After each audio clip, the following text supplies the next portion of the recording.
Diggity diggity dog. What do you think? What do you think, Faye? Huh? What do you think? Should we show them what I just did? What my ideas are? Okay, I'll take that as a yes. So, I mentioned that she likes to follow me around out here. But I mentioned that I got this Cambuca, and another experiment that I'm doing next year is I'm going to plant this thing in the ground. I've had it about half of this year, I'd say, maybe since March. I can't remember when I got it, but it's definitely at least a year and a half old.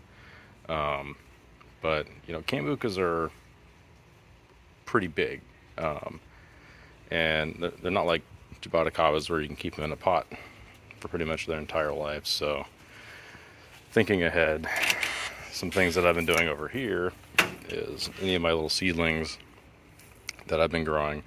I had these concrete pavers, and I've been moving them around over time. And one thing I noticed is that wherever they sit for a while, you end up accumulating worms and fungus and all that kind of stuff. So I had a square right here of this. So these exact pavers were over here before, and for about maybe the entire year. So it really got nice and moist and rich, you know, just in microbial life, I think, underneath the soil, just from my observations. So I also needed to plant the Cambuca in a spot that's not going to get super cold or too hot.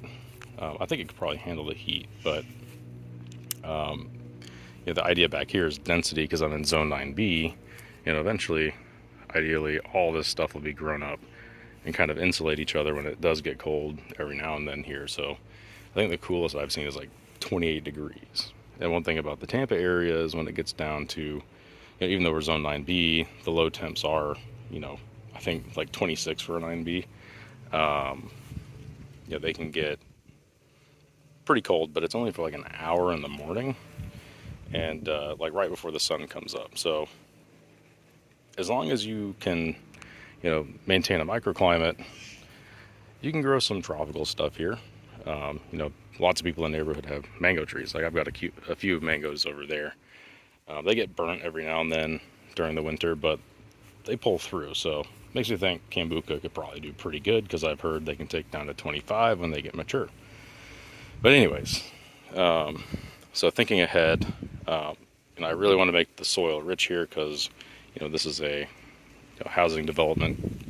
You know, it's been around for about 20 years, and luckily these oak trees are older than that, so they've been adding a lot of nutrition to the soil. But my thought is that if I start planting some stuff here now, so like I've got my spicy peppers here, as well as mulching heavily, you know, in combination with the, you know, microbial life that accumulated underneath those stones, you know, I could add I added some cow manure here, you know, mulch on top, some potash from my fire pit, and I'll just keep throwing vegetables on it until I'm ready to plant next year. And it should be pretty good for putting the Cambuca in, I'll say around April. I'm going to put it like right in the center. So that gives me kind of protection from the north side over here from my neighbor's wall. You know, the house is right here. We've got the oak trees up above. It doesn't completely cover it, so I mean, I guess frost could settle a bit, but I think it can handle it once it gets big enough. And you know, when it's young, it's not going to be tall, so the frost doesn't usually typically. I've never seen it settle on the grass here. So I think as it gets bigger and more tolerant, you know, this is probably a pretty dang good spot for it. So, and all these other plants around will grow up over the years as well, kind of insulating each other.